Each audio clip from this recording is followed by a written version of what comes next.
Going to be starting the recording now, and since it is 1 o'clock, let us go ahead and get started. So welcome everyone. This is Website Accessibility 102, Website Foundations, hosted by the statewide Accessible Information Technology Initiative, which is part of the Maryland Department of Disabilities. My name is Stephen Polacek. I am the IT Accessibility Evaluator here at the Department of Disabilities. So today we'll be kind of discussing some of the basic things needed to make a website accessible and things that are pretty simple, easy to do, but really help out in the long run. A couple things just before we really get into it.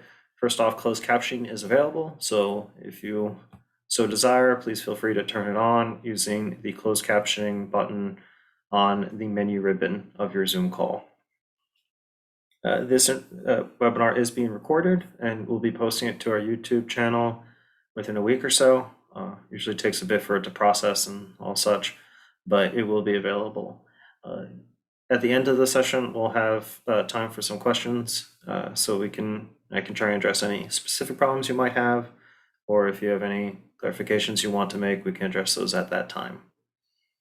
And with that, let's go ahead and get started. So, first off, just to tell you a little about the initiative itself. So our mission is to aid the state of Maryland with compliance in relation to the Non-Visual Access Clause, which is Maryland's accessibility law, and then also Section 508, which is the federal accessibility law. So this pertains to things like digital accessibility, so things like websites, any digital content, applications, mobile apps, digital documents, any of those categories. And then also working with the procurement process to make sure that the state is purchasing accessible IT solutions.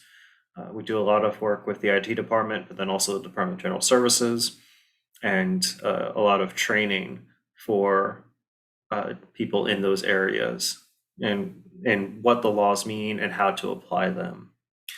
So to that end, we offer the following services. First off, we offer consultative support to all state agencies in the areas of digital accessibility and IT procurement. Any agency can reach out to us with requests for help with any part of the process, whether that's putting technical specifications into an RFP, or if we need to review a website or a solution to actually make sure that it's accessible and it meets the NVA standards.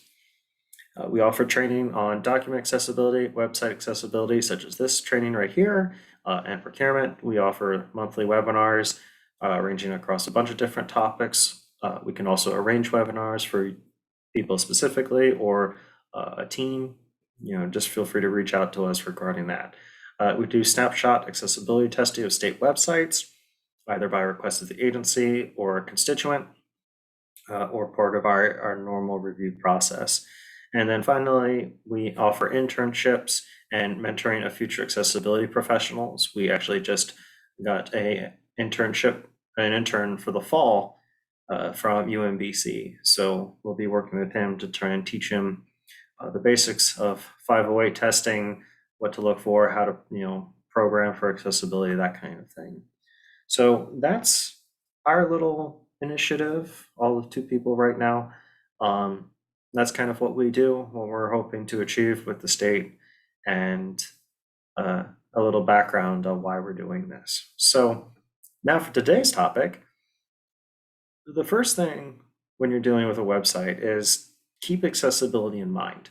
That's kind of the key factor of everything we're going to talk about, is because when people, everyone agrees accessibility is a good thing, but if you yourself don't have a disability or regularly deal with people with disabilities, it can be challenging to remember, oh, I need to make sure I take this extra step during my process.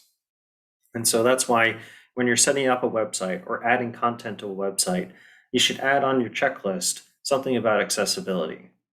And the reasons for that is because A, it's a lot easier to maintain it if it's accessible to begin with. It takes a lot less effort if what you're working with is already set up for it, rather than trying to patch it after the fact. Because at that point, you're messing with old code or old systems, and it just becomes more challenging there. The second reason is there is a lot more of the population working with disabilities than people generally think. Because it's not just blindness you're dealing with or low vision, it's deafness, hard of hearing, it's physical disabilities, it's cognitive disabilities. And then it's also times things like you wouldn't consider this, if you broke your arm, you wouldn't consider yourself disabled, but at the same time, it does change how you interact with things. And in those cases, this kind of thing can actually be beneficial to you. And that leads into point 3, which is just improving general usability. If you set up your website to follow a logical navigation structure that we're going to be talking about shortly, that benefits any user because it's going to be easier to move around your website, even if they're not using a screen reader. If it flows from heading to heading and they realize what's the next important topic, it makes it a lot easier for everyone involved. So that's why we kind of do this, and why we point to all these factors, is that it's not hard to do.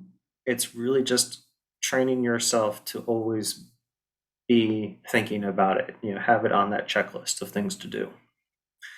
So the most important thing we want to talk about with a new website, we're going to start with kind of the just basic HTML here. We'll go into content management systems near the end of the presentation. But when we're talking about a website, usually the biggest challenge these people face, especially those with screen readers, a number of blind people have told me this is really the thing that they want from any website, is an easy to navigate structure, something that lets them jump from section to section so they don't have to press tab to move through every single item just to get to that third topic on the website. So the easiest way to achieve that is start with a framework. HTML5 has those navigation landmark tags: header, nav, main, footer. You can use ARIA as well for that. We won't get into ARIA today. ARIA is kind of a more challenging thing sometimes to implement, so we're going to be working with just basic HTML, which ultimately, if you're working with the native elements, that makes it better for everyone involved and it requires less challenge. So this is why we start with this. But this framework, if you think of your website as an outline, it makes it a lot easier for people to move around. So when you start your website, start with that header section where you have your company logo or your agency logo, your nav menu, the different links to the different parts of your website. Then you have the main, which is essentially all of your content. That main landmark encompasses all of the topics that are contained on that web page. And then your footer, where you have all those extra links or contact us information or address, anything like that. But then by doing this, by using those tags specifically, it allows a screen reader user or keyboard only user to press a shortcut. Like if they're using NVDA, which is a free screen reader, they can press Control and D, and that will take them through those landmarks so they can easily move past the header or down to the footer if they're trying to find a specific link. And then that means, on top of that, they also know where in the page they are. Without those landmarks, they can be moving around the site, but they don't know where things are in relation to each other. The nice thing about these is that it tells you you're in the header or you're in the nav menu. And you can use the nav menu for multiple if you have like your main nav at the top, but then within a page, you might have like a sub navigation menu that you use, like if you have a long website with a lot of complex topics, you can have a second one there, but it just needs to have a unique ID. But that's the main point, is that it gives people that breakdown of how the site works. So that framework is really important. Another thing to help with that is the section tags. They don't actually read as anything to screen readers or keyboard only users, but it really helps you organize your page, because you can use it to set up like rows and such, especially if you're using like a basic responsive design framework. W3C, if you look at their schools page, W3 schools, it gives you a very basic breakdown of how to make a site responsive. And the way they do that is they use sections to create rows, and then they set up CSS columns that use with percentages to fill up that row. So that can help you set up that responsive design, but then also like determine those blocks of content where you might need headings to separate them. We'll get into headings after this, but that section allows you to say, okay, this should be treated as a separate block from this section. So the example I have here is you have the section class row, which would have the CSS width property 100%. And then the divs that are set or make up that row, they have two unique IDs in order to let you, put individual CSS rules to them. But they have the class, which is a column. So in this case, the first one is column 5, and then the second one is column 7. That adds up to 12. 12, depending on how you have your setup, you can have 10 columns, you can have 12 columns, you can have 24 columns for whatever reason. But you need to, those columns have different width ratios set up. So in this case, column 12 would be 100%. So this is actually split into like a 40-60% roughly. So that would allow when you're on a desktop to fill up that screen 100%, but when you switch to mobile, those two columns would rearrange so that the first div, since it's the first in the document object model order or DOM order, will appear on top of the other one or above the other one. So that way you don't have to set up different CSS for different rules. You just have this setup so that those divs will appear the same way on both sides, or devices rather, but by setting up that 100% width and then those separate widths, and then using CSS media only rules, you can say behave like this on desktop and behave like this on mobile. So that's really what its main use is for. And then it can also help you when you're organizing the content to be able to keep in mind the document object model reading order, because screen readers and keyboard only users are going to be moving through your website with that order. They're not going to be using, like if you instead had those two divs set up to instead appear opposite, so using like float left or float right, and then set them up that way to read like that. If they're using a screen reader or keyboard only, they're still going to read the image wrap first because it's the first in the code. So that's why it's so important to try and marry the visual appearance to the actual code appearance. And section tags just help with organizing that. Headings. Headings is probably the most important part of navigation. It's kind of the first go-to for especially screen reader users. In most cases, they can use either Control H to move through all the headings, or Controls 1 through 6 to correspond to the different levels of headings. So there's 6 levels of headings: 1, 2, 3, 4, 5, and 6. Typically in the code you'll see, H1, H2, H3, that kind of thing. It's really there for the purposes of sorting information. So some best practices are, first off, only have a single H1 on your page, so per page. Typically that starts your main content. So where you would have that main landmark, right underneath it you would have that H1. That might seem a little redundant, but in most cases it's because they're kind of fulfilling the same function of, this is where you start the page. Now that doesn't mean, like, if you have, again, that sub navigation menu I talked about earlier, if you have that, that can start with an H2 and have the H1 start the main content of the area. That's fine. But again, that's like kind of the purpose of the H1 is this is the start. This is the title of everything. Everything else is going to be below that. And then you would start with like your H2 and have each of your main content blocks or those sections that we talked about earlier start with an H2 so that users can move through those to get to the topic they want to look at first. And then you can move down into H3, H4, depending on how much you're breaking up with that block of content. If you have like 4 different paragraphs under that H2 and each of those starts with a heading, each of those could be an H3.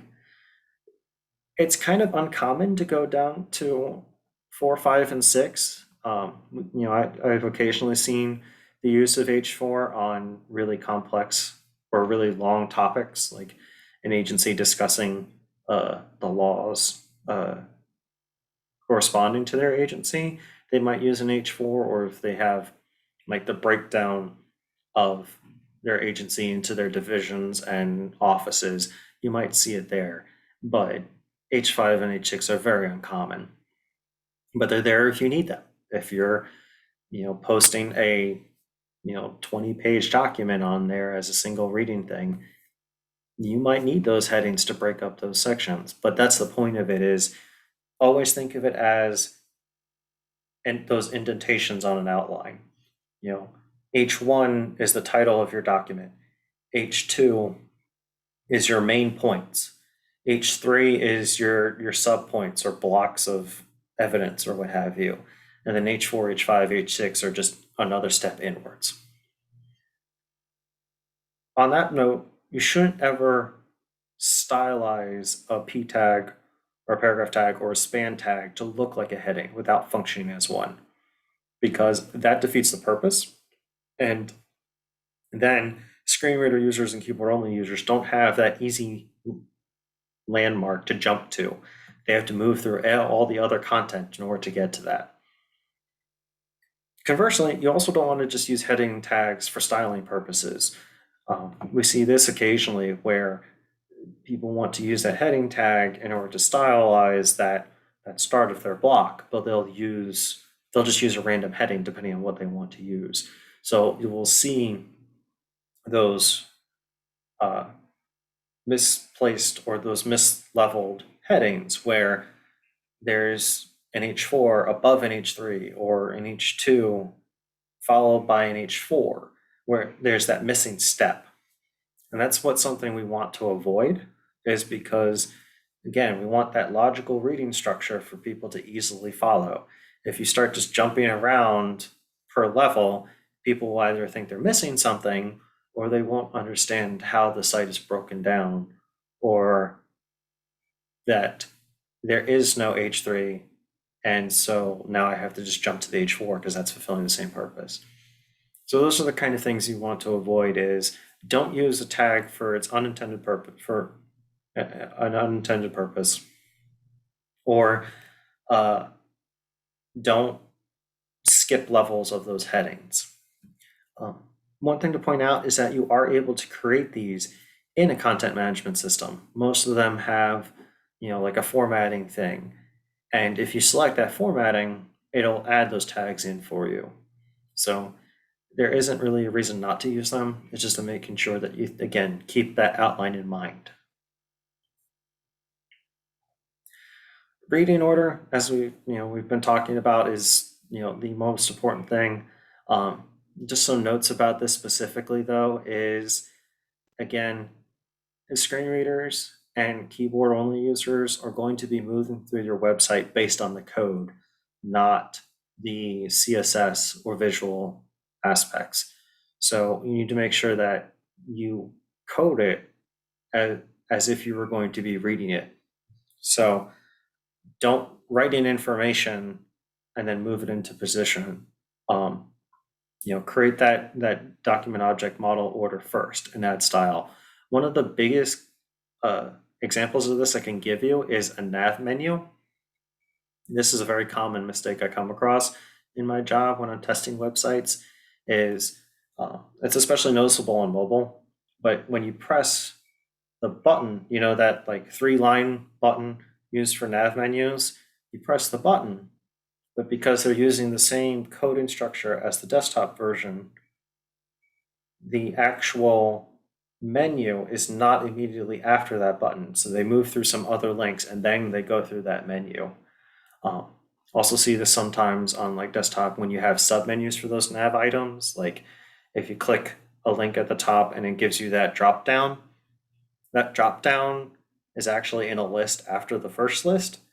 And so it doesn't read in the order that you see it. So that's kind of where it's most important. So if you intend people to click that link and then read that drop down, you need to put the drop down right after that link. So that's kind of the easiest way to understand that specifically, but it applies to any other content block or what have you. It can apply to things like images versus images next to a block of text. Depending on how you have those laid out in your code, people might read the image first, and you need to describe it in the alt text, or they'll read the paragraph first, which might invalidate the need to look at the image, in that which case you might change that to be hidden from screen readers because it's not giving them any extra information. So things like that, just keep in mind that your code should match how you want people to read your website. Another note with this is to be very careful with z-index, which is the CSS property that essentially creates those layers where you can place things on top of each other. That can cause problems for screen readers. Things that are layered over top of something might interfere with reading it because either the screen reader will read that first layer and then move to the layer underneath it, or it might read, it'll just keep moving in the focus order. And let's say you have like a newsletter alert that pops up. But if that newsletter alert is at the bottom of your code in your website, but it's placed over top of everything else with the Z index, screen reader is not going to read it until they get to the end of the website. So that's why you need to be careful with the use of it. There are ways around it when you start using things like JavaScript and ARIA to move focus around automatically. But for our purposes here, it's best to try and avoid it unless necessary. Or you can think of it as, when do you want people to read this alert? If you have that newsletter and you place it over top of something, move it up in the code to where you want people to read it. Put it right after the nav menu or put it after that first header, things like that. So just keep it in mind. And again, think of that outline. Think of how you want people to read and move through your website. Make it easy for them to understand where they are, what they're doing, and where they want to go. Now, image alt text, which is probably the thing you're going to hear about most with accessibility. It's probably one of the most common or the most common topic that comes up, especially for blindness and screen readers. But there are some best practices to go along with it and not just adding text. At this point, I would hope people understand how to add text just to go through and such. Adding that alt property, or if you're using a management system, there's probably like a properties dialog for the image when you're adding it that has like a box for alt text. But here are some best practices for that description itself. First off, it shouldn't be long. Descriptions are you usually need a few words. You're really just trying to convey the focus or relevance of the image. Why is it there? What is it giving you? In some cases, like if we're discussing like a person doing an action, you're describing the action. If the person themselves, like, say it's a news article about a specific person, the alt text might have their name and what they're doing, because it's describing who they are in context of that information. If there's any text in the image, you need to put that in the description typically. Again, making sure that those who are blind are getting the same information that someone sighted is getting.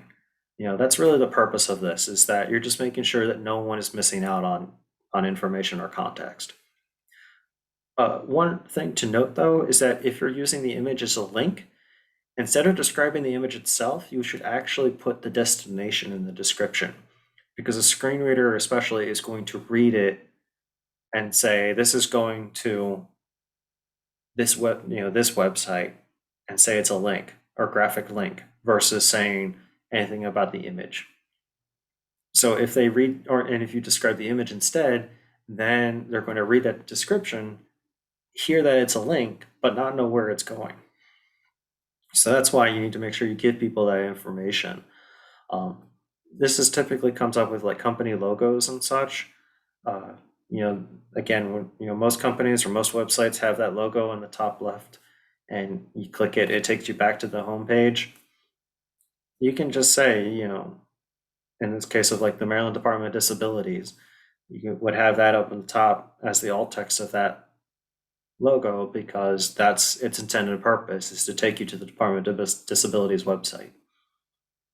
So that's one of the best practices for that kind of thing. It's not quite as common as people as we realize. People sometimes miss that because the purpose of alt text is to describe the image. Okay, I'll do that. Well, we found that's actually better for people if you tell them where they're going. So that's why we make sure to point that out. Try to avoid using images just for the sake of filling space. If you are, though, then you would do what's called a null alt attribute, where you put in the alt attribute on the image but leave it blank, and screen reader's then going to skip over it.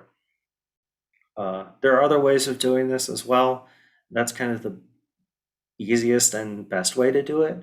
So for things like dividers or separators, things that they're using to like visually separate your website or move your site around, you can mark it with a null attribute in order to get it out of the way.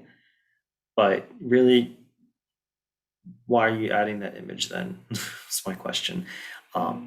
It's one of those things of just trying to make sure everything you're putting on there is relevant to what you're talking about, what you're doing, what message you're trying to get across. It just makes anything easier. Last point is, for logos, especially company logos, you don't need to describe every aspect of the logo. That can often get really complicated. So in most cases, it's more about letting people know this is the branding.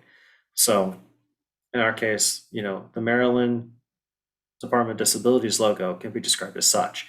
You wouldn't say Maryland flag with text changing Maryland for the better, or even worse, go into the color scheme of the Maryland flag, because that's going to take a whole nother sentence on top of that. So those are the kind of things we try to avoid. It's more important that people understand this has our branding, and so therefore anything coming off of here is connected to us. That's really the point you're trying to get across, and that's why you really just need to describe it as the logo. You don't need to describe the logo itself. For example, so I pulled this image of a English Cocker Spaniel from a Google search that pointed me at the American Kennel Club. So, good description of this image would just simply be an English Cocker Spaniel standing in a field. You're using the proper noun of the focus, because you don't want to go into all this description of the subject. You can put that in a text paragraph or something else that's connected to, in this case, if the American Kennel Club had this image, they probably had a description of the breed next to it.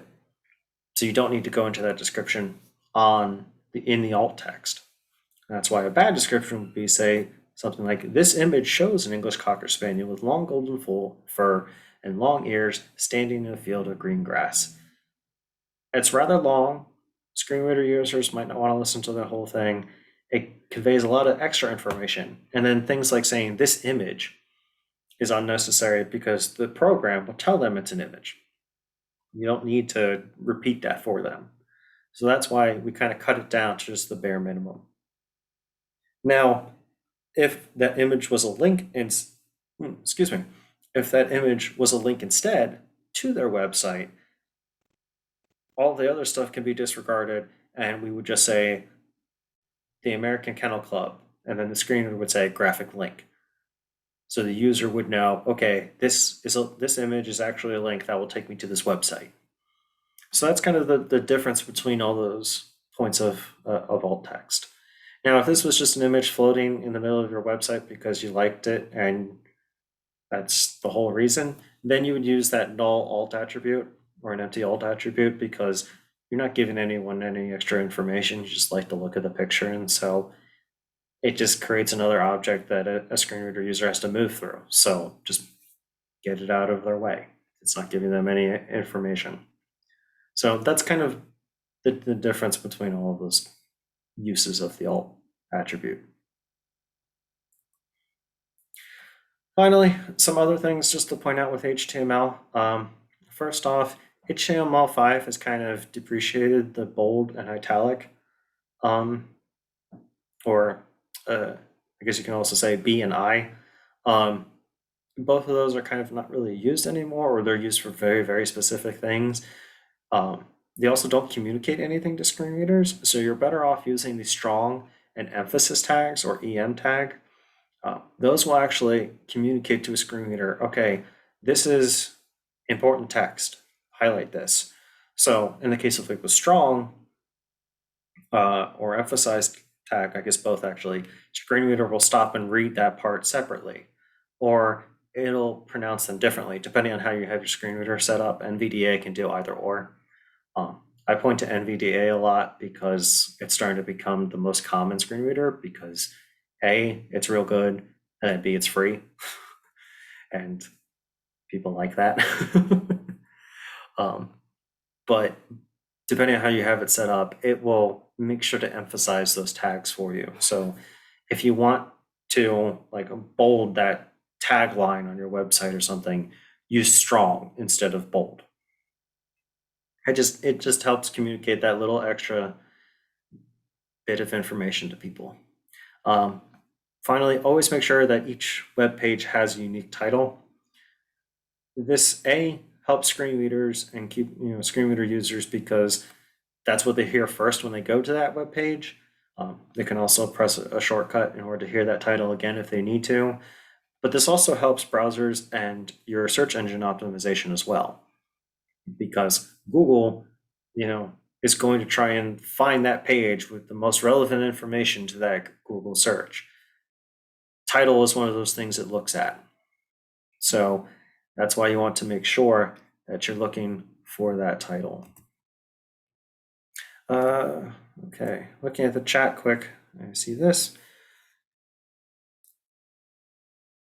Emphasizing that semantic code is not only the cornerstone of accessibility, but also search visibility, as a screen reader and a search engine bot operate under the same expectations. Exactly, Jason. Thank you very much. That was kind of what I was getting at with the title here, is these basic elements are the easiest way for you to achieve these things. There really shouldn't be a reason to move to other languages or try and add extra programs or extra layers on top of things to make things accessible. The purpose of this whole webinar is to try and give you the very simple tools to get you started. Christy, say you had a specific image like floor plans. What type of alt text would be appropriate?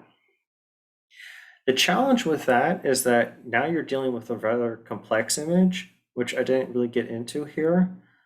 But in this case, probably your best bet would be to describe or put in the alt text something like, floor plan of first floor of this house.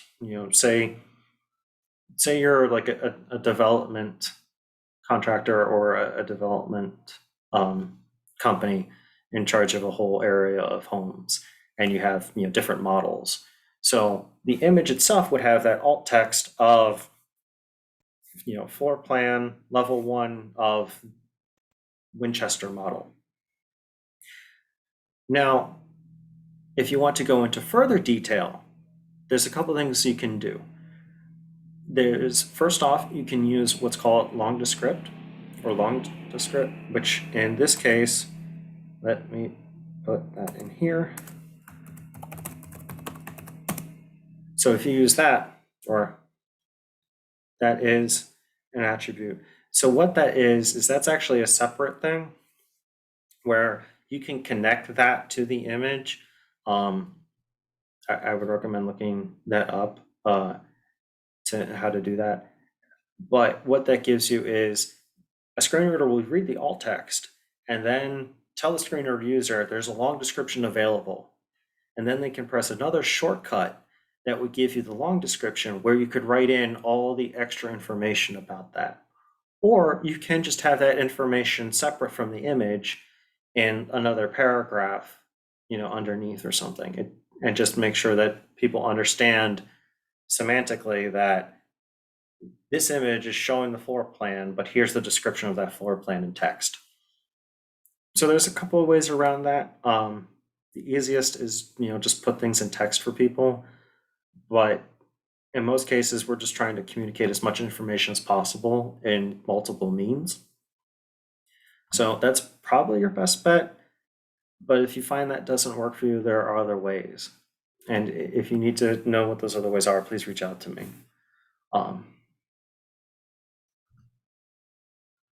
Okay. I think that's all the questions for now, so we're going to move on. A couple things about CSS, just to point out. Just a thing to double check when you're dealing with responsive design, which is those at media only rules I was talking about with like sections and rows and columns. Just make sure to double check your reading order and everything's resizing correctly, because again, when it detects that screen width at a certain pixel, whatever limit you set it to rather, sometimes it'll reorder things like you didn't expect. Or you might have left a property out of one set of media only rules versus the other one, what have you. So just do that double check to make sure that things are reading in the order that you intend people to read them. Be careful with any positioning attributes. If you're using like fixed position or absolute, please try to avoid placing anything off screen hiding it. That was an old technique used for screen readers and such. Nowadays, that actually is more interfering than anything. And in most cases, you really don't need to do that. The language has evolved to the point where there's a lot easier ways to do these things. So trying to do something like that often actually creates more problems for you, because you've got this object stuck over here, out of picture, out of frame, but it's still taking up space. So now there's this weird gap visually or something. So it's just easier to don't do that. And just be careful though with like fixed and absolute positions, because that can sometimes change how things are read. So just be aware of that and double check it. Like I said, NVDA is free. It's pretty simple to use initially, unless you start getting into the more complex things like forms and such. And then just making sure that those position attributes aren't, or that positioning isn't throwing off the screen reader. For low vision users and cognitive disabilities, make sure that you're maintaining a consistent font size between tags. So you can change the look of any heading you have. It comes with a default look, but you can change that to look however you want. Just make sure that all of your H2s on a page look the same so that people visually understand this is the same level of heading, breaking out that outline. Same for paragraphs and emphasized. It's just maintain that consistency so it's easier for people to understand visually as well. For color contrast issues, the simplest thing I can tell you is to get a color check app. One of the things that we use is Accessible Color Picker for Chrome. It's an extension on there. There's other tools out there you can use. W3, which is the organization that creates the web content or web content accessibility guidelines. They have Wave, which is their automated testing tool. It does that for you. There's a bunch of other ones, but the simple one here is that it lets you pick 2 colors and compare them, and then it gives you suggestions to move to actually meet compliance. So those are some things to look for. And then finally, test your scheme in an inverted style. This is kind of a thing to check after you've done like a major website thing. If you're just adding content, you really don't typically need to do this, but it's one of those things of certain people with low vision use an inverted color scheme, and sometimes things invert in ways you don't expect. So just make sure to turn that on in Windows ease of access menu. There's an inverted setting. You just click that on, just look through your website, make sure none of the content you want people to read disappeared, and you're probably good. So things like that to look for. All right, now I just want to give a quick walkthrough of a demo here, which is available through, again, W3. It's kind of the thing we're always going to point back to in accessibility, but they give a lot of these good demos of before and after accessibility remediation. So in this case, in this demo, we have this website. Currently, we have it in the inaccessible form. There's annotations here, so that points out things. So like in this case, it points out that the logo has an incorrect text alternative. So if I right click and inspect that, which, oh, get rid of the console. Okay. So in this case, the alt text of this image is present. So an automated testing tool might actually point this out and say, hey, image has alt text, you're good to go.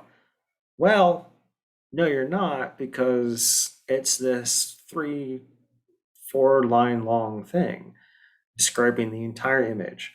Red dot with a white letter C that symbolizes a moon crescent as well as the sun.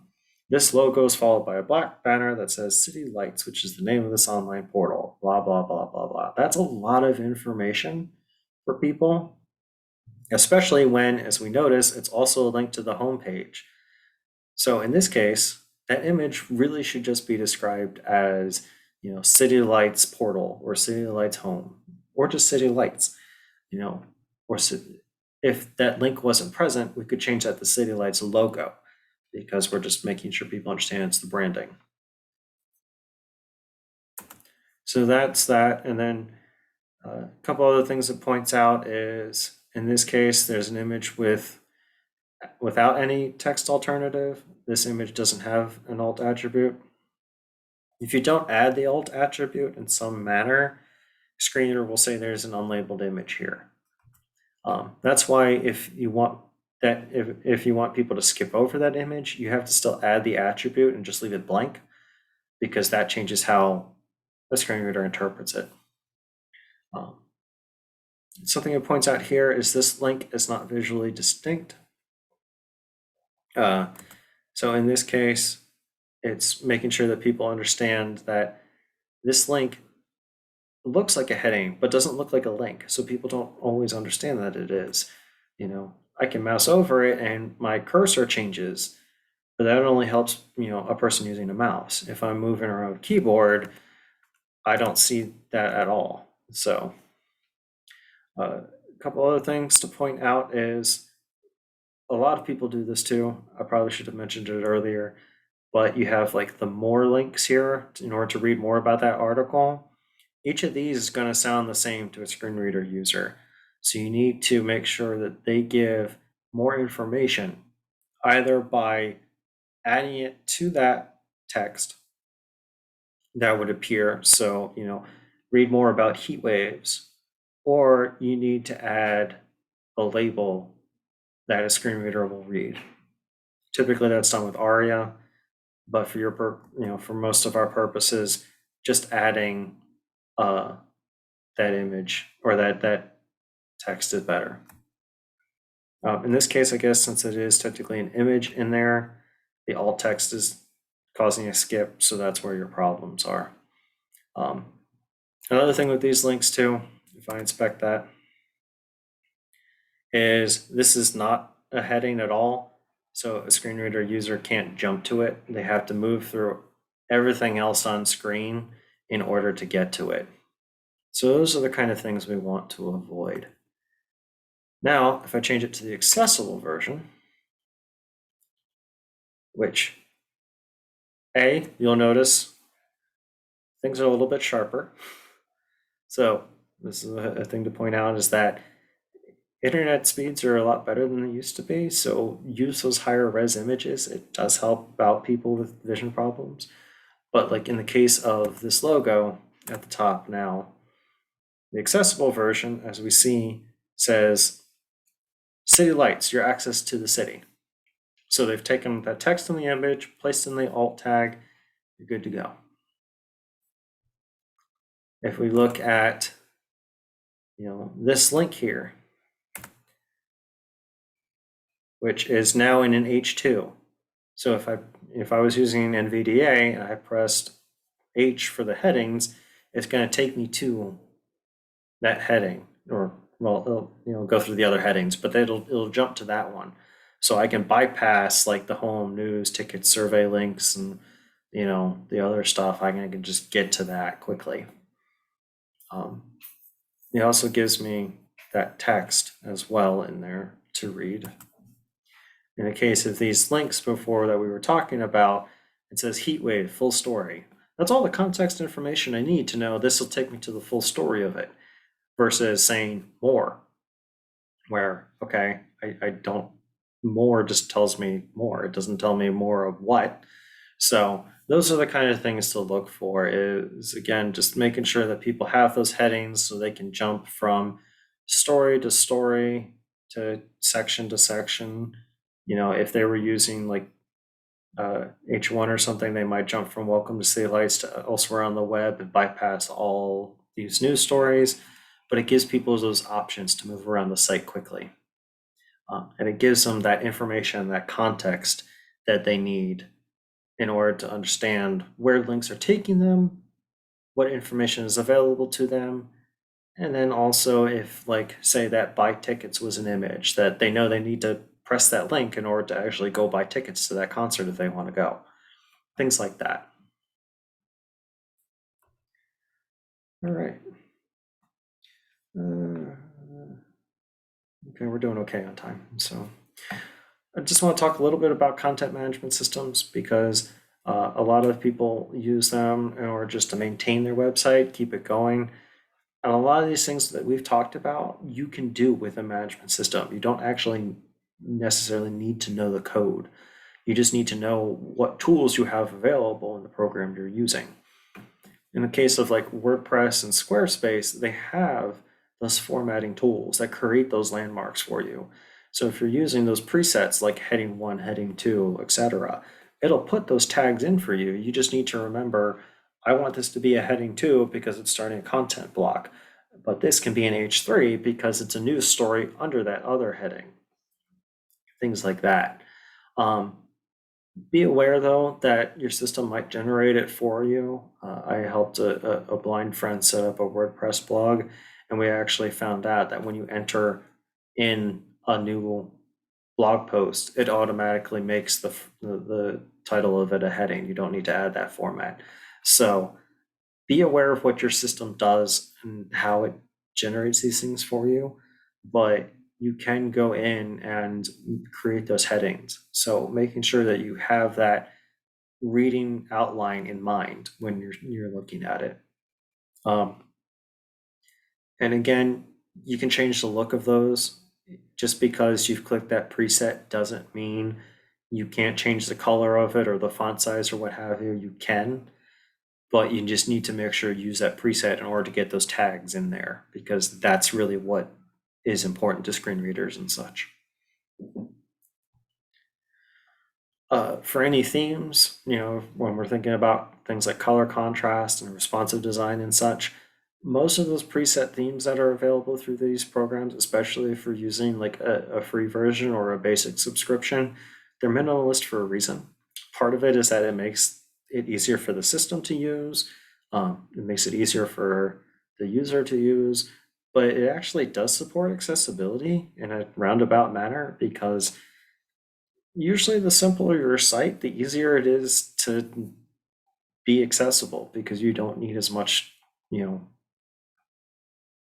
finagling or code to make it work. If you have like a 5-page form, that's going to be a lot harder to make accessible than a blog. So the main thing when you're looking at these preset themes is things like very simple contrasts, very light versus very dark, things like that. Now, depending on your level of subscription, you might not have total control over color palettes or be able to put in whatever color you want, unless you find the tool that lets you edit the code itself, in which case you can put in whatever CSS hex code you want to. But if you're using just the color swatches or palettes, just make sure that you're using kind of very basic contrasts, white and black, blue and white, red and white, but avoid things like yellow and white, things like that. Don't do that. Again, making sure that using that accessible color picker or something else is free. You can just add it on. Now that I'm thinking about it quick, why don't I show you that myself and just show you. So I have it here. Turn it on. Accessible color picker. Foreground. Let's do this. So I have this tool. I select the white as the foreground. Let me move that out of the way. Background. I can choose the red. All right, so it shows me actually, so this center square, I hope you all are seeing this. The center square is the current color contrast of that logo. And it doesn't meet the Web Content Accessibility Guideline standards. So if they wanted to make that work, they would need to move up like just a single slot. So instead of the background being this hex code, EB3C21, they could jump up to DB2C11, and that would make them compliant by the 2.0 AA standards. If they wanted to like meet AAA standards, they need to start moving like way over here. Like, okay, here's the first one. So now they actually have to make it to AB0, quad 0. I will point out though that logos are specifically exempt from the Web Content Accessibility Guidelines, since that's that copyright or trademark or what have you, depending on whatever legal setup they have. So logos are actually exempt from color contrast guidelines, but in order to demonstrate this program, this is how you would use it. So that's the benefit of it, is that not only does it tell you what is compliant, but you can pick a shade that you like that is compliant versus things that aren't. So it's a useful tool. Level Access is the developers. They're an accessibility consultancy. We use some other tools from like we use Axe from DQ, which is another one. That's another automated testing tool, and there's a bunch available for these things. So if you ever are interested in just trying out your website, there's a bunch of free tools. We can talk more about that at another time, but just keep these things in mind. Finally, with any CMS themes, just to get back into it, is make sure any links you have stand out. Use a different color than your rest of your text. Again, making sure that you're keeping color contrast from the background. Include any info about the link destination, either in the text itself that's referring to the link, or if you need to, put a label on it. Use a full sentence for the link rather than just saying click here. A lot of times they'll say click here to download our newsletter, and people will only have click here being the link. Use the full sentence. It helps out not just screen reader users, but then also those with physical disabilities. If they're trying to use it on mobile and they want to press that link, that's a much bigger target than click here, which is only 2 words. So It also helps out regular users too, because I can tell you, I sometimes am like having to zoom in the screen in order to hit a link, and it's just a lot easier if the whole thing is, and I don't have to do that. So those are things just to point out, is make things easier for everyone. I talked about this earlier, but images, again, most programs have easy ways to add alternative text images, video and tables as well. You just need to remember to use them. Typically, it's in the properties thing. PowerPoint here does it. That image, that's my signature. I can just right click it, click properties, and there is a box for alt text, and I could put in whatever alt text I want. In this case, since it's my signature, it would say Stephen Polacek, and then it would be followed with NVDA Certified Expert 2019. That would be the description of that image there. In the event that you can't like put a null attribute, like if you're using CMS, or if you're using like PowerPoint or something where you kind of have to, you can just mark things like this as such, or mark space fillers as such. Just tell people this is something you can ignore. It's just a divider. Move on. So making sure people get that information, being like, I don't need to obsess over what this image is. I can just move on.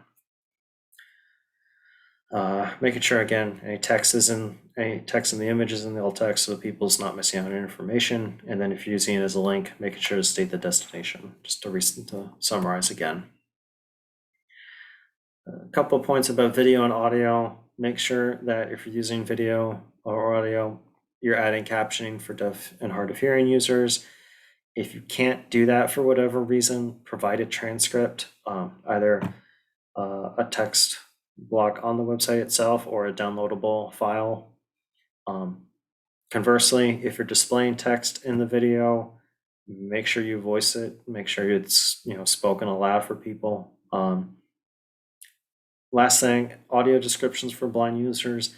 That's a challenge to do for very short videos. I talk about this more in my social media presentation, but in most cases, it's going to be difficult to fit that in if you're using VoiceOver. If you're not using VoiceOver, you really should be, especially if you're trying to present on a topic or what have you. If it's just like, oh, here's this thing I caught in the middle of an activity. Okay, then you don't need the VoiceOver as much, but make sure to have some kind of description available for blind users. Well, main point of this whole presentation really is just make a habit of this. Have it on a checklist when you're uploading content to your website or making changes to your website. Just keep it in mind that you need to do these things. They're all really easy to do. It's just a lot of the time, especially if you're not used to dealing with disabilities or dealing with accessibility as a topic, you probably don't think to do it. So just adding that little line item of, hey, I'm uploading an image, I need to add alt text. Done. That's all. That's really the main thing. Or I'm adding a new block of content to my website, or I'm making a new page on my website. How do I set it up to read? Okay, making sure I have that outline to move through. It's those kind of things. It's just, you're really just trying to make your website easy to understand for everyone and easy to move through, especially if they don't have a mouse. I have some links available for people. Since we're running a little low on time, please reach out to me if you want more information about any of these places, or things like W3, which I use for the demo, W3 Schools, which has a ton of information about HTML tags, what they do, CSS, multiple other languages. If you have any questions about Level Access or Duke University and their tools, Microsoft or Apple accessibility, and then our own blog. I do also want to plug the NFB Center of Excellence in Non-Visual Access. We do a lot of work with them here at the initiative. They are great help with us for doing these things. We are having a joint presentation with them in 2 weeks. On Tuesday, September 28th, I believe is the day. I'm going to double check that quick. Yep, 28th. You can register at their website, nfb.org. Look for the Center of Excellence in Visual Access. They'll have a registration for their boutiques. That presentation that I am also going to be a part of is actually on website testing and such, so we can go more into depth about some of these issues, how to look for them and how to fix them. So it should be a great presentation. I encourage you all to register for that, but you will have to register through the NFB's website. I can throw that link in chat for people as well. So that is it. If there's any further questions, please feel free to post them in chat or Q&A now. We'll take a couple minutes to keep an eye out for those. And if not, thank you all for attending. I greatly appreciate your time.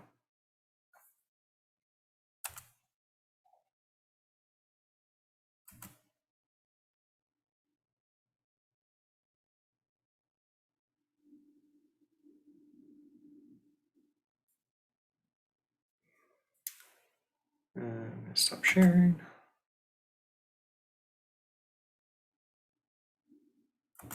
I'm also gonna stop recording.